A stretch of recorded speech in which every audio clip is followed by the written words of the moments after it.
welcome to Is This Good? The show where we boldly, conclusively, and scientifically decide what things in this big wide world are good. I'm Matt Austin, and with me, as always, is production powerhouse Jason Doyle. Hello. As always, thanks for coming today, JD. And today's guest has made a career out of combining sports and comedy. He's a former writer for Late Night with Jimmy Fallon, former creative director for House of Highlights, a stand-up comedian, and writer, director, and founder of Follow Through, a sports entertainment studio. At the time of recording, we do not know if his beloved Lakers have made the conference finals. So while he's pretending to answer today's questions, he's probably thinking about how to get Rui Hachimura going again. It's CJ Toledano. CJ, welcome to Is This Good? Thanks for having me. I mean, the title of the show is what I've been asking about the Lakers for many, many months. And who knows? Well, I guess we'll see in these remaining games. But happy to be here. Thanks for having me. Also, just shout out to you guys. Been a big fan of, Basketball Jones starters and no dunks. And so I've seen your guys' name and knew you guys are a big part of that. So just wanted to shout out my love and probably why the hell I'm here because of people like you. So happy to be here. Well, thanks very much. That's very sweet. Isn't that sweet, JD? That's so sweet, CJ. Thank you. JD, obviously a huge basketball fan. So anytime he hears that he's responsible for someone getting into basketball podcasting or anything like that, he's very, very excited. So I wanted to talk about Follow Through for a second. So it is, I believe, where you are physically right now, but yes. You have a sports entertainment studio. I see you're doing a lot of work with brands like Nike. I was curious which players that you've worked with, because you basically shoot videos with players that are either like advertisements or branded content or kind of, viral videos, that kind of thing. Yep. Any favorite athletes that you've worked with so far? Geez, off the top of my head, probably recently was Zion Williamson.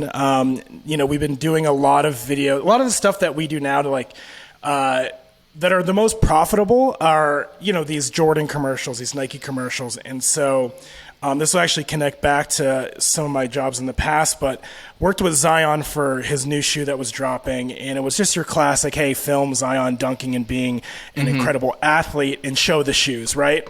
It's a lot of fun, but it's not as much like editorial or creative. But what I had done a few years ago was when Zion it was during the NBA lottery when teams find out where they're who's gonna have the number one pick. I remember I made this video. I was like, I'm at House of Highlights, and we're trying to come up with memes and fun videos that can capture NBA Twitter and the message that was going there. So I created this video where I got this bodybuilder to dunk on little kids. And then I was like, we'll release this when it's announced that Zion is going to go to the Pelicans. So I literally, all the draft lottery teams, I made this bodybuilder wear every single one of their uniforms. And so I was like, we'll release, the Pelicans version when it's the Pelicans that are going to get the number one pick. So we released that and it went viral. Cut to 3-4 years later, I'm shooting with Zion and I was like, hey, Zion, I made this video that you may have saw. And he was like, that is one of my favorite videos and such a huge compliment to me. And the rest of the shoot, we were just buddies. He asked to take a picture with me at the end of the shoot, which I got in trouble for posting because it was also Zion had just lost a bunch of weight and gotten back in shape after his injury. But I was just so excited. It was kind of a full circle moment. And also he's just I think his crew, his agent are all family. And he's just a super good guy. So I really hate when people trash talk him and say he's out of shape or he's such a good guy and he's trying too. Believe it or not, a lot of these athletes are trying to be good. And it's like everyone else, they're human and they go through, struggles and, but just such a nice guy. And I just like to tell that story because Zion's a nice guy and his feelings are probably hurt when people say stuff to him too. So, and the shoe is very good. Well, professional athletes, they're just like us. They don't like it when people constantly insult them behind their back. Exactly. And tag them. In those posts. They don't need to see those. Yep. So I saw a video on your Instagram of you're directing something with Giannis in it. And you were saying okay, this is kind of my idea for this. And then he was kind of smiling, but also saying well, don't do that because then if you post that, people are going to make fun of me or put me in memes. have you found that it's difficult to get some of these athletes that you work with to do things that are funny because it might leave them open to being vulnerable or, quote unquote, attacked on the internet? I think, 1,000%. I think that kind of the success I've found in my career is people will call me the athlete whisperer because I can fully admit I'm not the greatest on the technical side of production. But when it comes to getting through the athlete, when I started in this career, I was in my mid-20s, I was the age of the athletes we were working with. And I was able to talk to them as a human first and understand, what they may be going through and looking cool on the internet, I guess is one of the most important things right. for a lot of these guys. And so I was yes, that you could become a meme, but the upside of this, which I am telling you, I am 1,000% trying to, make you look cool. This video will be really cool once it's done. That you won't care about the memes that are being made about you. And it ended up being one of the highest engaged videos on his TikTok, and we've worked together since because of that. So it's I want to express these athletes the internet is savage, but we are trying to take care of you, and I'm trying to, in making these things, I'm always trying to think of the many ways that it could go wrong, and whether it's the outcome we're trying for is going to be worth it. So once I tell the athletes that, they usually let their guard down, and they're really cool about it. Yeah, I mean, I think people want to see that they're relatable, and humor is probably the best and fastest track to seeming relatable. But that said, we have certainly some experience with some players being very suspicious of everything we were asking them to absolutely. do. As if we're going to edit it later and be we're going to make this guy look so fucking dumb. Yeah. It's going to be awesome. Taking a bit of a hard left turn here, I was curious about something. So Sure. You often hear, I know you're a stand-up comedian, you often hear stand-ups say well, they end up dating other stand-up comedians because those are the people that they're around a lot. But then you also hear what you don't want to do is marry another stand-up comedian because too many bits, too much maybe insider comedy stuff going on. But you went and did it. You married a very funny stand-up, Megan Gailey. So I just want to know, how are those bits at home? Are they flying around? Is there a lot of when your son does something funny? Is there are you using that? Can I use that? I don't know. This is probably one of the biggest reasons why we probably found we're oh, we could get married or whatever, is because I guess there are bits flying around unintentionally, but she's legitimately funny, and for some reason she thinks I'm funny. And also too, I gave up on my stand-up career years ago. I was there's no way in hell I'm going to be able to provide for a family, which we ended up having off of my stand-up. Or it's just too, we almost met or started dating when we were both the perfect amount of jaded towards our business to where we weren't bringing the work home too much. But also the upsides of that are stand up and as you guys know, the entertainment business or trying to be creative for a living is so hard that and has so many complexities and just a lot of unfairness, as we're seeing with the strike. In being married and being a partner with someone who understands that actually, helps out the relationship quite a bit. If she knew nothing about this business and I was coming home and being this comedy thing I'm doing doesn't make any money, I think it's hilarious, so does everyone else in the room, but they have to cancel it.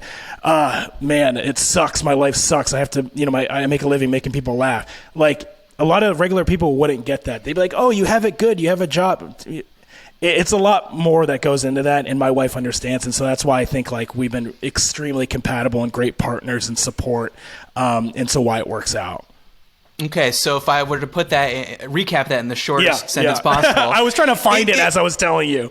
No, why the hell am I married to another stand-up comedian? No, well, because as you said, marry a stand-up comedian because only they know how sad comedy actually is. Exactly. Yes. Right. We can be two sad clowns that raise hopefully a happy clown. And so far so good. He's 1 year old and he seems to be, doing all the things that a human should do at that age. All right, perfect. Well, we're going to get back to wives in a second. Not the kind that you marry, though. But first, a quick bit of housekeeping. We have merch. CJ. It's very exciting. I see Love merch. You've got some merch on your head, and you've got sticker merch, We don't have stickers, but we do have the Is This Good retro logo t-shirt or hoodie. And if you bought it, send us a pic of you wearing it. It's not for anything weird. I just print them all out and I put them on my fridge. It makes me very proud. Join the Is This Good Patreon, patreon.com/isthisgood. We have another live stream hangout coming up at the end of May, so definitely sign up before that. Send topics for shows to isthisgoodpod@gmail.com. And don't forget to subscribe on YouTube and leave a review on Apple Podcasts, because those are always nice to read. I read them while staring at pictures of you in the shirts on my fridge. CJ, the premise of this show is very simple. I'm going to give you a topic. You tell me if you think it's good. Okay, here we go. First topic. Cooper S. and Oliver M. ask, having a work wife or a work spouse, is this good? So I'll just say, first of all, I post these questions on Twitter. I do a poll to see where people are. I'm going to tell you what the results of that poll are at the end of this topic. But someone named Genobliosaurus, said, absolutely not. The work talk would continue at home. Okay, that's not the kind of work wife we're talking about. We're not talking about an actual wife that you happen to work with. We're talking about a person at work who you're very close with or feel close to that you call your work wife. CJ, what do you think? Is this good? Absolutely. I mean, like, one, it shouldn't be an issue or it shouldn't be bad if you have a secure relationship at home. So, like, you know, work sucks a lot of the times. We're there for a long amount of time. You got to have that, you know, I think another word, I guess, for it would be best friend. And maybe they happen to be another gender, you know. And yeah, I think a work spouse is awesome. Like, you need someone that's going to, like, another person that can get you through the day. You can go to with personal, you know, thoughts, personal questions or whatever, but also work related stuff. Like, you need your homie, your best friend, your second, you know, your number two or your sidekick. So I'm 1000% on board, or I think it's great. And not just good. I know it's called, this show's not called Is This Great, but I think it's great to have a work spouse. Well, we like strong opinions, so you can definitely say it's great. Yeah. Now, how would your wife feel about this if you use this phrase? Like let's say your closest female friend at the office. Does she refer to that person as your work wife?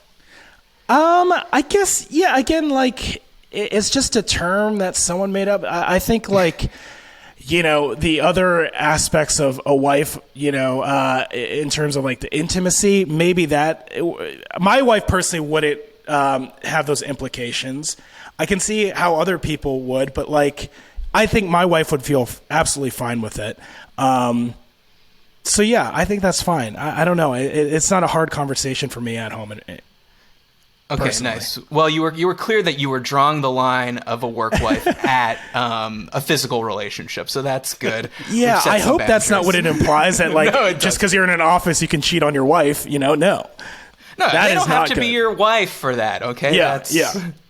I think that it would be cool if you had, like, if you're going to have a work wife, I have to say, obviously having someone at work with whom you feel close to and can run things by and makes the drudgery of office life palatable. Because, as you said, we're probably spending more time at work than we are at home, at least waking hours. But I think you should have a work wife, a work child, a work dad, maybe even a work grandpa. Just bring the whole family along. An office grandpa, yeah. Office grandpa. JD, maybe, were you my work dad? I thought you were my work wife, man. Well, I had 5, when we used to work together, I had 5 work wives. They were all male. Yeah, I was basically the dad, I guess. Yeah. Yeah. So how do you feel about the term work wife, and how does Rachel feel about it? I mean, I don't think she's ever heard the term work wife. Certainly has never come up in our lives. I mean... No, well, okay, just explain this to me. So a work wife is a spouse that you do everything but have sex with. So this is somebody that in outside of work you would be attracted to. I mean, it doesn't. No.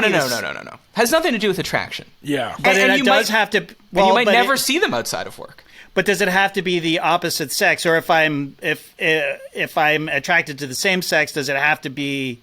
Do you know what I'm saying? Like, is there a sexual tension there? I suppose is what I'm asking. No, not not necessarily inherently implied in the term, but you are right. That is why it's sometimes people think it's a bit of a weird term, because let's say you have a good male friend at the office. You know, people don't typically call that person my work husband. Right. So why does a female friend that you have at the office need to be a work wife? It could just be a friend or a colleague. I think that's where some people do have a problem with the term. But you definitely, it's sort of like a laugh-off term, like Rachel would be like, I don't know, let's say your work wife's name is Sandy. She'd be like, oh, Sandy, that's his work wife, you know? Yeah. She likes him because she doesn't know how much of a piece of shit he is at home. She doesn't know that he doesn't do the dishes. Yeah. She doesn't know that he doesn't help out with the kids. Sandy thinks he's great, but his real wife, knows that he's garbage. Yeah. Yeah. I have to say that I don't think that Rachel would be cool with Sandy at all. At all. But and Rachel listens to the show. I could tell we've never had work wives. We've never had. I mean, I guess like I was single a lot of the time, so I guess anyone that I was attracted to could have just been a crush. Yeah, work crush. My last work wife was probably Rachel because we met at work, right? So I think that's why she would have a real problem with Sandy, because she knows how I am with the women at work, you know? Yes, well, okay. Handsy, is that what you're saying? A little handsy, a little flirty, you know. Well, CJ, going back to the original question about... Yeah. I'm actually now not okay with it. You made right? This happens on the show sometimes. We turn people. We inadvertently turn people. It is like, then you're like, okay, I'm putting myself in my wife's position. This is where it just raises some questions, I guess. Devil's advocate here. Okay. She's definitely going, okay, what do they look like? Is this someone that CJ could be attracted to? But I'm cool. We have a strong relation or marriage, and like CJ would never do that. But it's definitely like, okay, so then she's his work wife, but I'm definitely compartmentalizing the suspicion and keeping all like, I'm going to keep tabs on this. Yeah. Just keep a half an eye. But it's not like she'd feel great if you were like, oh, there's this woman at work. She's my work nemesis. But just to be clear, she is very hot. I don't think that would be great either. But I was going to ask you, CJ, have you ever worked with your wife? Like, I mean, I suppose maybe even like done a show with her. Is that weird or anything like that? So when and this could be a previous HR violation, but when I was at Bleacher Report and we were starting, when I first went to Bleacher Report is because they wanted, entertainment. We were doing cartoon series, and I think it was an NFL cartoon series that we were doing writers' rooms for.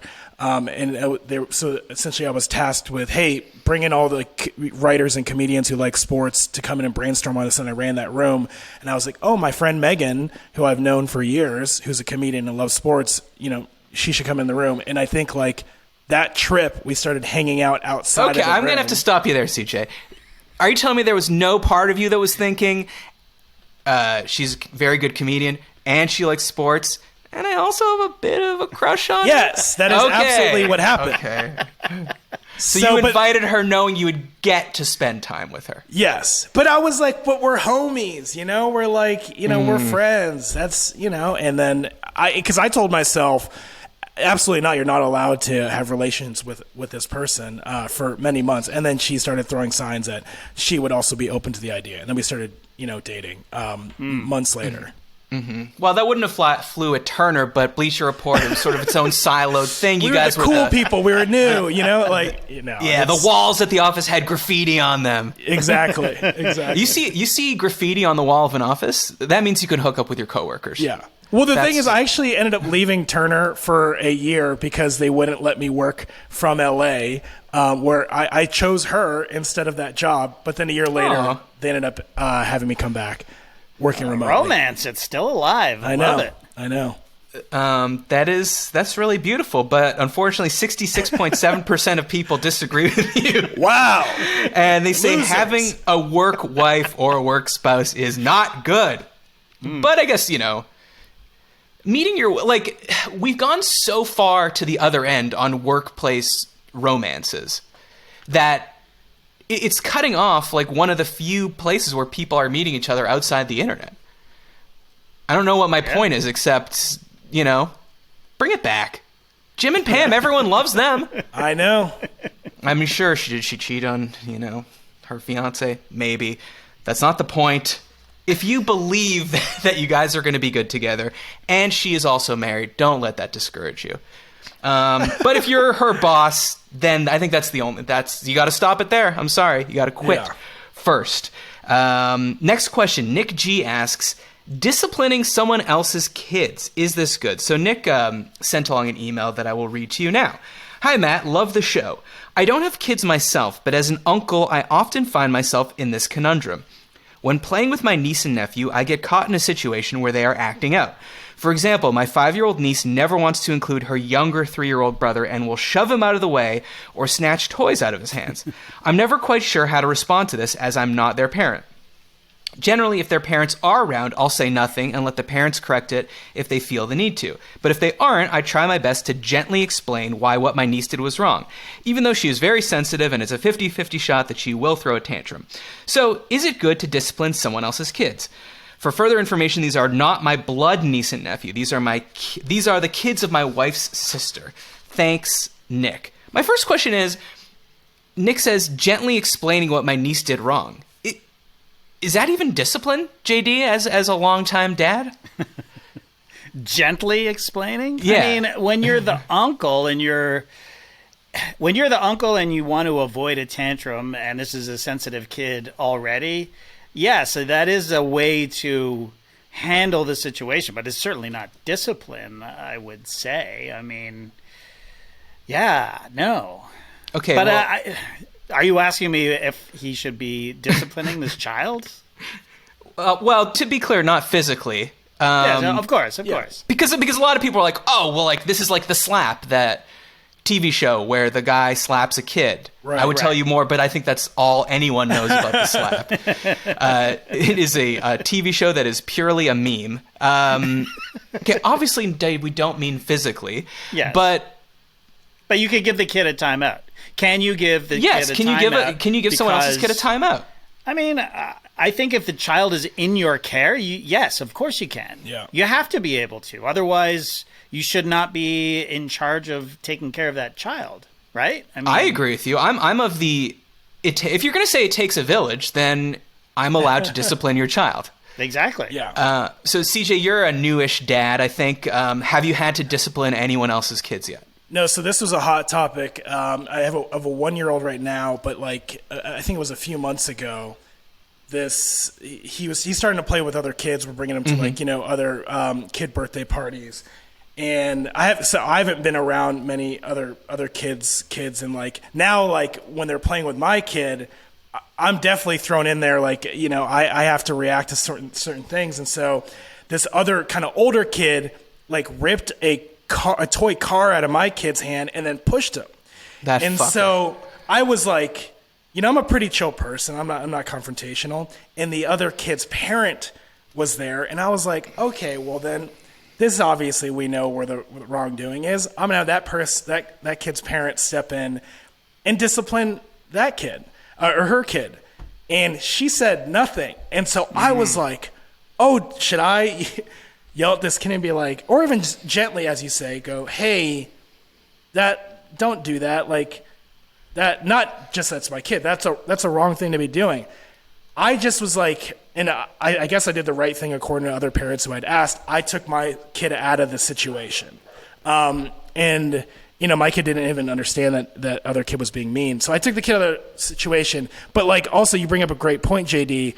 If you're in care, if these kids are in your care, you got to be. There's no one else is going to tell this kid that, that's wrong.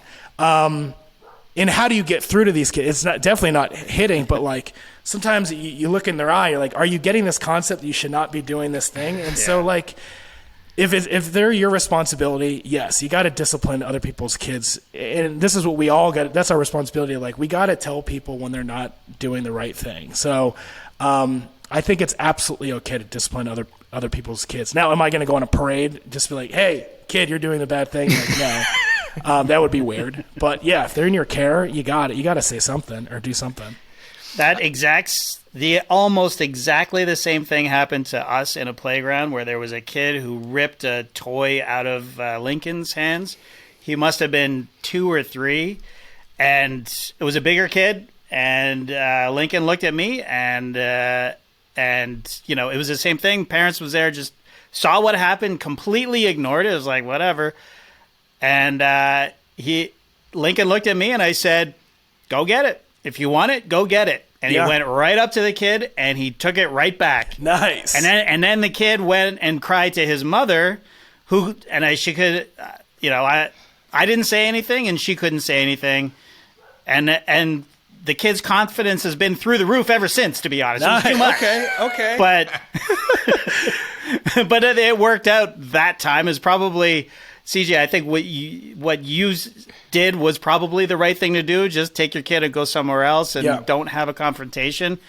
But I'm also like, my dander gets up and I'm like, hey, I can't fight this battle for you. If you want that toy, go get the toy. Yeah. Well, then, CJ, are you going to give that JD advice to your child where it seems, JD, you're doing your kid comes to you, says, I got bullied at school today. And then your advice is, all right, go in tomorrow and punch him right in the face. I have literally said that to my child with Rachel sitting next to me saying, how dare you? Like, you cannot say that. And I'm like, okay, I don't know what to say then, like turn the other cheek. I don't think so. Yeah. The meek shall inherit the earth. Okay, CJ, is that good advice or bad advice? I think it's great advice. And I'm just like, this, my kid is again 1. So, but when he gets to a certain age, we gotta give these kids the tools to figure it out themselves. Exactly. That's the key right there. You gotta let them figure it out. Yeah, but hopefully give them that foundation and the I guess the moral lessons of like, you've assessed the situation and the only thing left to do is punch the other person in the face. We're gonna start creating what the action lists are, like an RPG, like select what you want to do next. That's right. And maybe punching in the face is the last one. But yeah, we gotta start giving these kids good options. Maybe step 1 is you write some roast jokes for your kid. Exactly. Oh, good call. He goes in, roasts him. It might make the situation worse just based on my childhood, but yes. Oh, I thought you were going to say it might make the situation worse based on me saying I no longer want to be a stand-up comedian. We'll let him. Okay, you can tag team it. You got Megan on the case. 80.3% of people say disciplining other people's kids is not good. That's insane. God. 80% of people, 4 to 5 people are going to stand idly by while some kids being... First of all, you know who has the highest propensity to be a dick? Other people's kids. It's not your kid. Your kid's great. Oh, this brings up another point, though. What about, like, kids that aren't related to your kid at all? Like, I don't know, like, some random kid throws a baseball through your window, or some kids skateboard into an old lady. I don't know why that's the example I thought of. The classic thing where a rascally teenager will skateboard into an elderly with woman. like a pinwheel hat. They'll like, yeah, exactly. And suspenders. Stand over her. So would you confront a child like that? I remember when I used to hang out at the local movie theater I was like an early teenager, and we used to just be bad and like yell at customers and I remember we yelled at this one guy and he came up to us and was like, hey, just so you guys know, like I used to do that stuff and you're just being a jerk. And like, for some reason that really resonated with me. And I was like, hey, he was like kind of came to my level and like kind of, he showed like he was relating like, yeah, what else are you guys going to do? You guys are going to annoy people. Like that's what's fun right now. But like, just so you know, you're kind of being a jerk. And that kind of affected me. And so I'm like, if I see a kid doing something absolutely wrong and I'm like, they're going to be embarrassed of that later, maybe I will go up to them and be like, hey, just so you know, like I did that, but people are going to hate your guts if you continue to do that. Like I can see that setting in. It's amazing what a calm demeanor it has so much more power over kids, Yeah. And like you say, that when you say like talking on their level, just like, what you're doing is dumb. Instead of like making a scene and yelling at them, and that's almost the reaction they're looking for. It's like, haha, that guy got that guy's goat. But well, I've done that. I've done the same thing too, and the reaction I got was definitely as I walked away.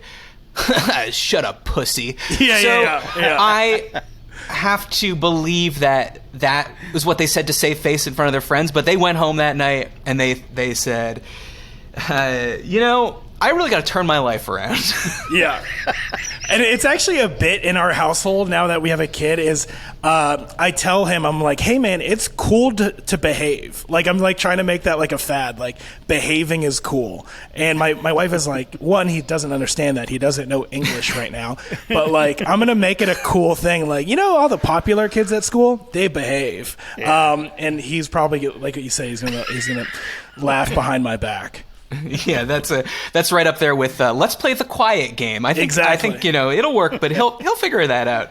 And if he doesn't, you might have a problem. All right, CJ, it's time to force you to have some strong opinions about things you probably haven't thought about much. This segment's a lot like Fuck, Marry, Kill, but respectful. Let's play Sit, Bench, Start. Great. So I'm going to give you categories with 3 related options. You tell me which you'd sit, fuck, bench, kill, or start, marry. But again, this is a very respectful version. Let's start, since we're doing sit, bench, start, with a sports question. So, NBA arena names. Mm-hmm. You're not assessing the team that plays in the arena, or the city itself, or the quality of the arena itself. This is just purely the name. Crypto.com Arena in Los Angeles, Little Caesars Arena in Detroit, or the Smoothie King Center in New Orleans. Ooh. So sit, bench, start, those 3 names. This one's pretty easy. I mean, we gotta cut crypto. I think Lakers fans would agree with that. Never did I think we would long for an office supply company to be more relevant and doing well. That a crypto business could just buy the stadium overnight and make our lives a living hell. So yes, cut that immediately.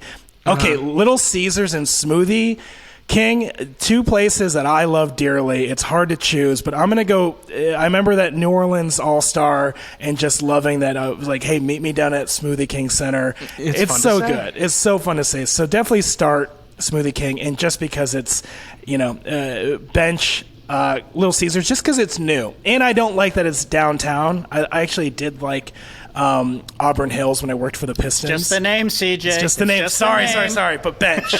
And bench. And it's also not my favorite pizza chain. That's why. If it was Domino's Arena, we'd have some reconsidering. I don't think you need to say it's not your favorite pizza chain. I think that's just assumed. That 5 for 5 saved my life in college. Yeah. Or the hot and ready. Yeah. You also just made me realize I'm saying this wrong, right? Yeah. Because sit and bench are the same thing. Same thing, yeah. Yeah. I mean, there is a difference. Is it start, bench, cut? Is it Start, bench, cut. So okay, we're moving to that. We're moving to that. I didn't even know if that was it, but start, bench, cut is the right. I mean, that makes more sense. And it does make more sense. So which one's the marry? Well, marry is starting. I mean, you guys worked on the basketball show. I know, but I don't know what when you're playing fantasy, what do people say? Start. You gotta release. Let's release or cut or fire. Cut for sure. We're sticking with cut. Okay. Oh, so I see what you're saying. Okay. Well, starting is the best. Cutting is the worst. Benching is the middle. Yeah. Okay. Exactly. Okay. But fuck is the best thing though in the fuck, marry, kill. That's the question. Is like, really? Now I'm at an age marrying is the best. I have no sex drive anymore. Okay, I'm old. If you're just listening, CJ's winking as he says that, so I don't know what to believe. I love being married. I walk around and I tell everyone I love being married. Fuck? What is that? That's a mere seconds of my life thrown out the window. No, I'm just kidding. But not. Okay. I think start, bench, cut is the right. We're going to go start, bench, cut. Okay, so moving on to another part of your life. As I said off the top, you worked on Late Night with Jimmy Fallon. So recent recurring late night bits. Love this. Okay, now I'm just trying to remember. Start, bench, cut. James Corden's Carpool Karaoke. Jimmy Kimmel's Mean Tweets. Jimmy Fallon's Lip Sync Battle. All right, I'm gonna go. Which one of these you fucking? No, okay. Yeah, I will fuck all of my love late night bits. Who doesn't love a recurring late night bit? You're wearing. Are you not wearing a David? This is Late Night with David Letterman hat. Now, I think we can all agree we would fuck the top 10 list. Yes. Oh, yeah. Probably the best, Probably, one of the best recurring late night bits. These I ones, up to you to decide if any of them are good. I wouldn't say any of them are my favorite, but I would say Kimmel, probably start, carpool karaoke, bench, and then lip sync, cut. And here's why. And this is another podcast talking about the integrity of late night talk shows. But mean tweets, I guess, implies there's some comedic work being done, finding the tweets and thinking, is this funny or not? Like you're relying on your comedy instincts. Carpool karaoke, not really funny, but it's clever and creative. We all sing in our car. Let's do it with celebrities. And the lip sync is just like, hey, I think why it's good a lot of the times are people just like, hey, I remember that 80s and 90s song. And you get that in carpool karaoke, but there's a little bit of a twist. There might be some traffic that throws some comedic beats in there. But yeah. And also they're actually singing. Yes. Right? Yep. Like that's huge for me. That's true. That's a great point, JD. So is safe to say you did not come up with Jimmy Fallon's lip sync battle? I did not. Okay. You were in the room when they brewed that one up. Let's just say, and this could be a little bit too real, I'm no longer at Late Night with Jimmy Fallon or working with Jimmy Fallon is because I came in and I was like, hey, how about this sketch? And they told me, we do not do sketch comedy here. And I was like, oh, why did I get hired? But can I stay here? The pay is great. Well, hold on a second. They 100% do sketches. What are they talking about? They weren't doing they were another nugget. I was told Jimmy is a song and dance, occasionally tell a joke kind of guy. So it wasn't a priority. Interesting. Okay. I think that's a little unfair. Sometimes he also lip syncs. That's true. A lip sync. But he's dancing. He's usually dancing while he's a triple threat. Singing with my real voice, singing without a voice, and dancing while singing. Yeah. I mean, what more could you ask Triple for? threat. So safe to say, not a great time working on the show. It was, incredible first job. Did I think my life was over when it didn't work out? Yes. But I landed myself in sports, creative and entertainment. That's like a job that didn't exist. So, as you guys know, it's really fun and cool. Have you ever sat courtside before I ask you this next question? No. Or no, yes, I did. But it was like for a weird, like a Clippers Blazers matinee. And so I sat it was at the scores table with my friend, who I worked with at Jimmy Fallon. That was the closest I've ever sat. I have walked courtside through Turner, but as you guys probably know, you get yelled at pretty fast to not stay They there. don't like it. They hate it when you do that. That's probably the closest. I bought myself. I sat third row for the Lakers Clippers opener this year, and it was terrible. Lakers fans, I am a Lakers fan. They are toxic when Russell Westbrook is on the team. The ugly comes out in these fans, and it was bad. It was not a good experience. Okay, so listen closely here because this is the most conceptual of the questions. Okay. So start, bench, cut. All right. First one. You're sitting courtside, but you spill a giant tub of popcorn, and the game stops while the Lakers are on a run, and security has to spend 5 minutes picking up the loose kernels, and they show you on the Jumbotron, and everyone boos you for killing the team's momentum. Okay, that's your first. So I'm like basketball Bartman. Okay. Yeah, exactly. You're sitting courtside, but you spill your beer on your pants. And after the Lakers hit their third three in a row, Reggie Miller says something like, "The Lakers are flowing right now, just like that guy." And the camera catches you, and everyone on Twitter calls you the Los Angeles Leaker. Ooh. Okay? Or you're sitting courtside, but you have to wear a Draymond Green jersey, and you have to actively cheer for the Warriors. So start, bench, cut those three courtside ideas. Yeah, okay. Starting leakers. I love that. Wish that would happen. Oh, you want to be a meme. Yeah, that's hilarious. That's charming. I've been looking for my life's purpose for since I've been alive, and being the leaker, I would embrace that. LA leaker. Yeah. And I would be a meme. I would probably be in some commercials, speak at a college or something. Yeah, you could direct yourself. Exactly. Bench, probably, the popcorn thing? No. So I can't tell people why I'm wearing the Draymond jersey because... Yeah, you can't say it's a bit, or you can't say it's because, well, if I wasn't wearing this jersey, then I would have to spill popcorn everywhere. Yeah, you know?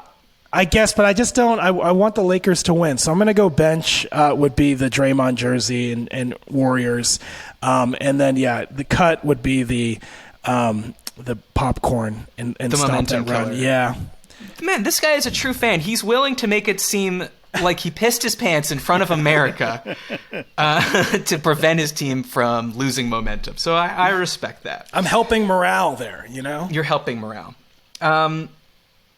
So, CJ, final question in Start Bench Cut, the segment that we're renaming as we go. You are of Filipino heritage. Am I correct in saying that's that? correct. That'd be hilarious if you were wrong. Oh, God. I honestly said that before I asked the question because I was like, look, I think this is true. I've read this. I don't. But look, when you start talking about ethnicity, it gets tricky. Yeah. But... are Filipinos sort of like I have a lot of friends that are Armenian, so anytime any celebrity is Armenian, they're like, oh, did you know that Andre Agassi's Armenian? Yeah. Filipino, same sort of vibe? One, I mean, I feel like even more so. Okay, so you would know. Okay, so the question is musicians with Filipino heritage. Oh, okay? Start bench cut. Okay, here we go. This is a good one. Olivia Rodrigo, Enrique Iglesias, he's Bruno Filipino? Mars. Really? Okay, well, you feel free to fact check me, but from what I read on the internet, his mother was born in Manila, and her parents are half Filipino, half Spanish. I've never considered to claim him. What does it even change my order here? My order here is Bruno start. Okay. Oh boy, I like one Olivia Rodrigo song. Is she going to be more than a one-hit wonder? I don't know if we know that yet. She's very young. And she's only had one album. Yeah, but Enrique, I mean, again, I was, as a kid, he was putting out heat. I'm going to, you know what, though? I'm going to go Olivia Rodrigo because she's, talked about being Filipino. She owns that. She didn't, we didn't have to find that out in some weird dark corner of the internet where you found that Enrique Iglesias fact. So Olivia, bench, and then cut Enrique. Okay. Can I change your mind? Okay, try. Because I feel strongly about this one. Okay, try. I'm starting Enrique Iglesias. Wow. I think he has way more bangers than Bruno Mars. Now, he's not the performer. He does because he can't, unlike Jimmy Fallon, he can't sing and dance at the same time. Yeah. But just thinking of his first album, in the whole Spanish explosion of the mid to late 90s, when you had Mark Anthony and Ricky Martin and Jennifer Lopez, I think Enrique brought the most heat. And they're Bailamos, Rhythm Divine. Okay, but he's fine. doing that for another male. He's doing male that for singers? another nationality. That doesn't help out. Oh, so you're really considering how Filipino they are? Yes, of course. So of course you have to. You have to. Okay, I guess I'm just thinking purely musical ability and bangers. Now, can we make it harder by throwing in a different? I'm trying to think another Filipino singer. Her has been pretty recently on our list of Filipino hit makers. Her, I would. The problem with her is no one knows what song she sings. They just know Exactly. that if you snap your fingers, she will appear at an award show. And my wife has made the joke of they feel the music industry has manufactured her. Yeah, there's a bit of that vibe. I'm gonna look. I'm gonna look it up because there was someone else that I was going to include. I can't Tia remember Carrera in now. Wayne's World. That would be hard. Oh, the Ballroom Blitz. Hell yeah. What's the name of her band? I forget. Okay. I should have kept this, but Crucial Taunt. Crucial Taunt. Crucial Taunt. Yeah, it was the name of her band in Wayne's World. Oh, Crucial Taunt. I thought you were like, Crucial Taunt's my favorite Filipino band. I was like, okay, well, that's a deep cut. Oh, okay, hold on. No, I'm coming to it. I see. I okay, Olivia Rodrigo. Oh, Saweetie? Don't know much about her. Saweetie, I don't know much of her music. Would I put her? Nah, I'd probably cut her. She was awesome when she threw out the first pitch at the Dodgers game. Wow, did she do something? No, she was hot. Oh, okay. All right. Okay. He's winking. I'm a dumb guy. She was hot. All right. So, well, if I was answering, fuck Enrique Iglesias, obviously. You created this game and to I would say marry that. him. Let's just and say I'd marry him because I'm willing to commit, just so he could sing "Here's How It Goes." That's great. Every night when we went to sleep. All right, CJ. When people need help navigating life's biggest decisions, they seek our wise counsel, and we deliver an airtight verdict. This section's for the Patreon sickos only, my pea-hounds. To subscribe to Patreon, go to patreon.com/isthisgood, and you too can hear the full episode. It's time to settle this.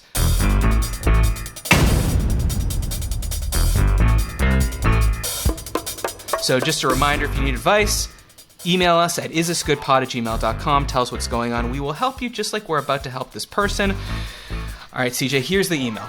Hey, buddies. I am a student at the University of British Columbia, and like other schools, the unspoken and unofficial seating arrangement in every class is set a couple weeks into the school year. Different groups of people, like the front row keeners, the back row chatters, the middle row online shoppers and sports bettors, always sit in the exact same place every class, despite it being a first-come, first-served model. One day, my friends and I showed up to class, and someone was sitting in our spot, making it impossible for us to sit together. We decided to go to the back left corner where there were available seats, but it was full of distractions and had a poor view of the professor and the screen.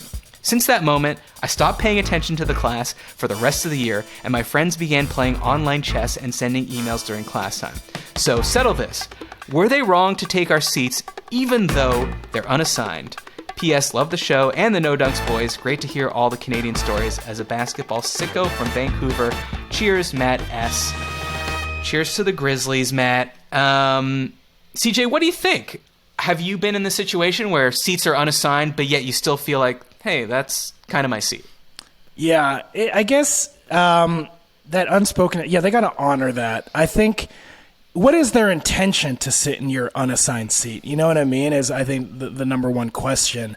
But hey, why are you hurting the flow of this? Like, we had this, everything has been going great.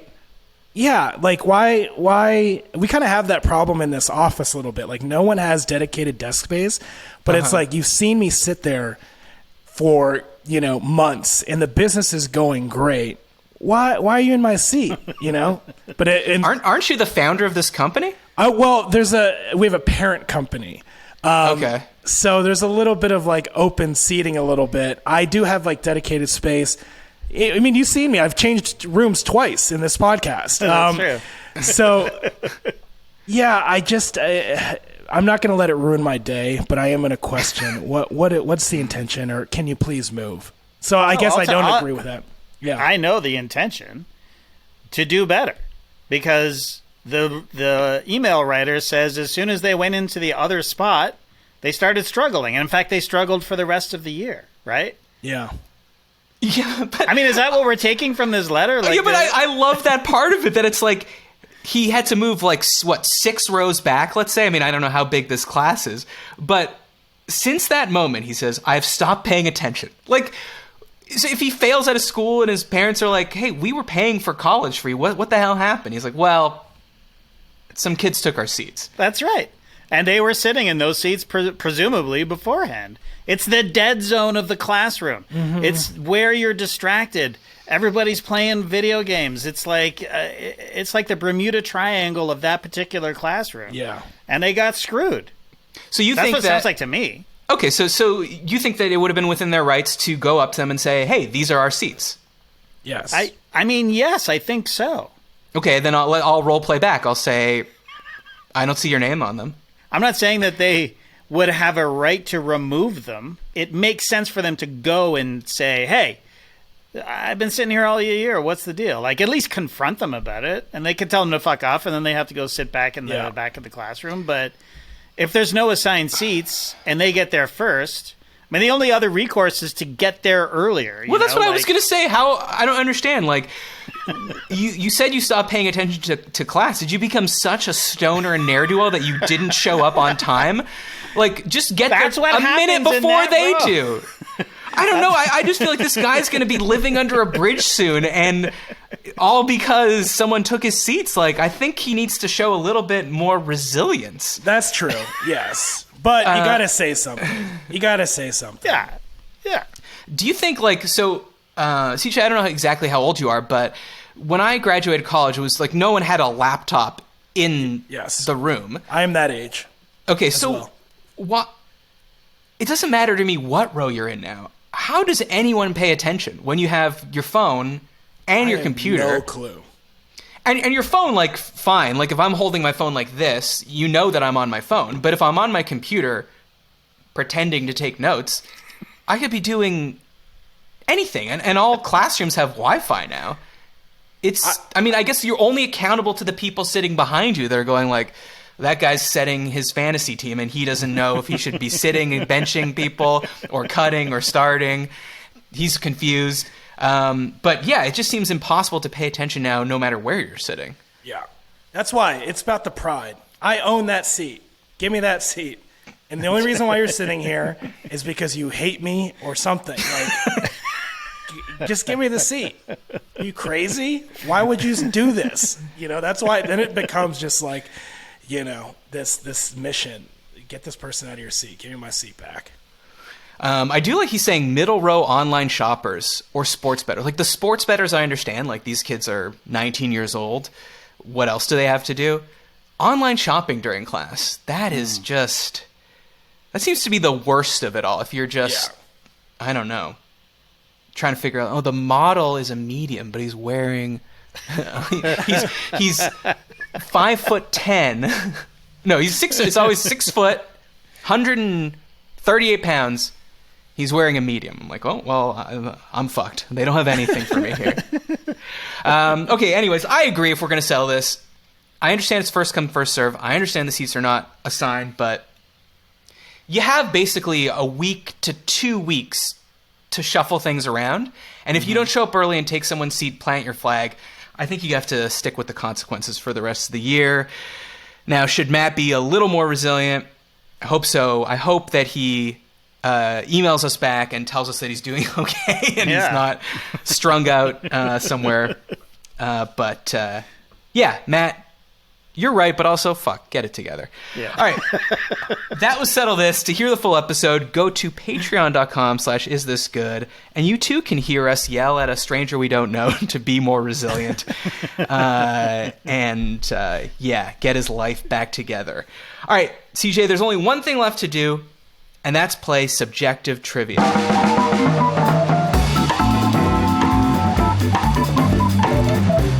So subjective trivia is just like regular trivia, except only I know the answer.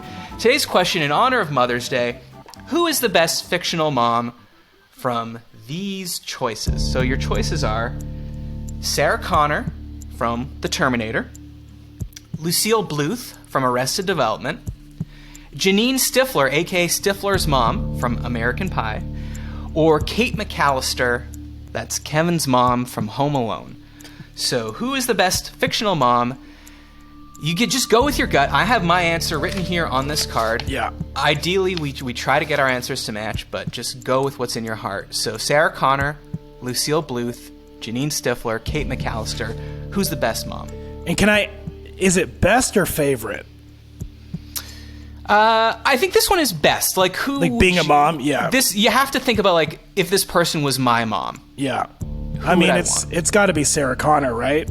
I don't want any of the others to be my mom. Kate McAllister forgot about me twice. Janine Stifler is sleeping with dudes in my high school. Lucille Bluth is only cares about herself. So Sarah Connor was trying to fight like robots, Terminators, from what? I can't remember the storyline, but like, yeah, from finding John Connor? From finding you, yeah. Yeah, so Sarah Connor's the best mom here. Okay. Injecting people with blue, like, washer fluid. Oh yeah, that's right. Well, she has many skills, but a little intense. Okay, and a lot. Yeah. She's putting a lot of pressure on you. She's basically telling you you're the Messiah. Now, I guess in this case, you are the Messiah. Pretty good. But you don't know that. Like, you could just be like, my mom's putting a lot of pressure on me. Okay, so you're going Sarah Connor. JD, do you have an inkling on this one? Well, I think that, first of all, I'm going to defend Kate McAllister just a little bit because she forgot about Kevin, but she moved hell and earth to get back to him. That's true. She loves him. Is she a good mom? Yes, I'm going to say yes, but she's a little absent-minded. Okay, where's Pete McAllister in all this? Doesn't he get some of the blame, JD? Hey, of course. He's in the mob. Didn't you know those theories? No, but enlighten me. There's just some theories that he was in the mob. They're like, how could you afford that house and have that many kids? Oh, okay. And fly first class. Like, what do you do? That's just like TV brain, like the characters in Friends living in those apartments in New York. It's know, but it would be fun if he was in the mob. So, and then I think my answer is Lucille because she's the funniest. It's as simple as that. Your mom kind of has some Lucille Bluth tendencies, would you say? Oh, 100%. My mother is the closest of all these mothers. Lucille Bluth is probably the closest to my mother, so I have deep affection for Lucille Bluth, and I think she's the funniest, so that would be my answer. And I think it's your answer, too, frankly. Wow. Okay, well, JD, you know me better than CJ, but not today, because the answer's Sarah Connor! Wow. Yes. Nice All right. job, CJ. Feels good when we get it. I think, Lucille Bluth is funny, but it's probably one of those things where your friends come over and go, your mom is so funny. Right. But you're like, she hurts my feelings every day, and she's an alcoholic. And it's charming from the outside, but not from the inside.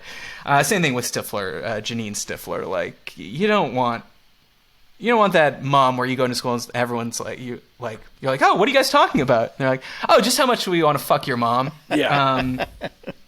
You want someone's mom that they want to bench or cut? Still don't know. I'm going to keep listening to this podcast just to see how that segment evolves. Yeah, it's, as I always say, CJ, we iterate on the show. But thanks so much for coming on. Where can people find you? Twitter is probably best at CJ Toledano, and then, check out Follow Through. You can see all that stuff if you just follow me. So, yeah.